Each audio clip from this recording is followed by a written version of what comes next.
Hello.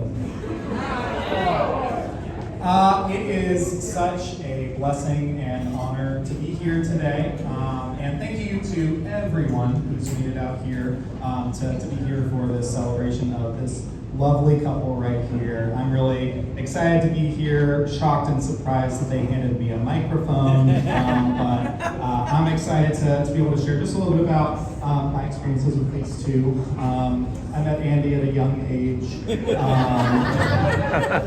and we didn't always see eye to eye. Even now we don't necessarily see eye to eye because I look down on him slightly by about a half an inch. It's a fact that he will dispute, but is technically true. But yeah, so when we were growing up, we kind of existed in opposition to each other, I would say, potentially. Like, Andy really loved sports, and so I hated all sports. Andy really loved the University of Texas Longhorns, so I obviously had to love the Texas A&M Aggies. That didn't work out for either of our parents, who were an Aggie and a Longhorn, since we ended up being a Missouri Tiger and a Baylor Bear. But it happened. But it was like, it's MIZ. I've heard that we like spelling things around here. But oh well, I'm sorry. I didn't mean to give a dig. I'm sorry. I need to recover. But yeah, no, it's just little things like that we would fight about. I want to say the high water mark of our disagreements came one night. So there was a hot second in elementary school when I used to play the violin, and I loved listening to this CD. There used to be these things called CDs, but I would listen to the Suzuki Violin Beginner's CD going to bed every night. And I would play it at its highest volume on repeat until I fell asleep. And the person who lived down the hall from me apparently didn't like that, and so he would often come to turn the music all the way down. This one night, Andy came in to turn the music down. He left. I turned it all the way up. He came back. He turned it all the way down. He left. I turned it all the way up. And then I went to the door so that when he came to turn it down, I could greet him. And I decided that when he opened that door, I was going to kick him in the shin. And I did that, and I immediately fell to the ground, crying in pain. And I'll never forget what happened next. My loving brother sees me in pain on the ground, and he steps over me and he goes and turns the music down. And the next day, my toes are purple and get an x-ray and they're broken. So I didn't really learn a lot from that lesson. But one thing that I did learn is that Andy is someone who has always known what he's wanted.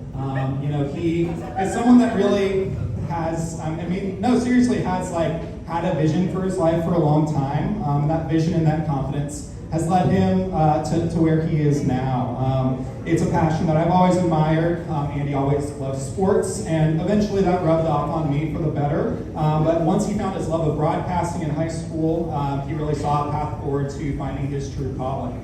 It was a confidence that took him all the way across the country, moving states away to come here to Missouri, where he was able to pursue that passion and pursue that calling. It was really around that time that I think our friendship kind of took a turn for the better, doing a college road trip all the way up here for 12 hours in his 2003 Ford Escape, 2006, I don't remember what it was, but that was a fun trip where, I really got to see this guy is one of my best friends, and I really appreciated that. And then, we lived 4 states apart for the remainder of our friendship and experience. But it's a connection that's really been very strong. And I always knew, again, just kind of with that vision, that passion, that knowing what he wants, that when he found the right person, it was going to be someone fantastic. And Katie has completely delivered on that. I would say probably my first impression of Andy and Katie's relationship was, these guys quote The Office a lot.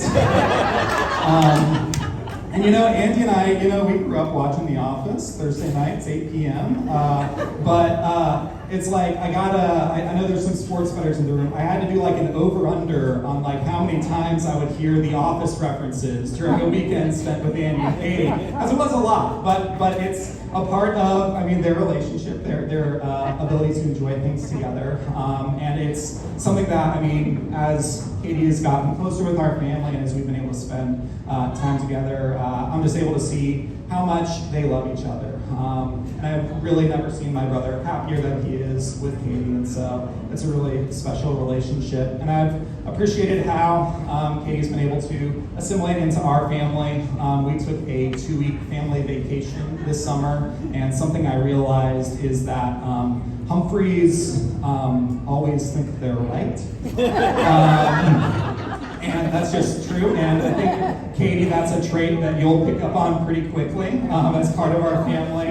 So I'm excited for that and all of that. And again, just so proud of you being able to find each other, and just the way that you love each other and serve each other is so meaningful and inspiring to me. So if you have a beverage, I would like for you to raise your glass. If you have one of Katie's hard lemonades, raise it along with me. But I raise a toast to the happy couple, to many sitcoms watched, tacos eaten, and lovely memories made together.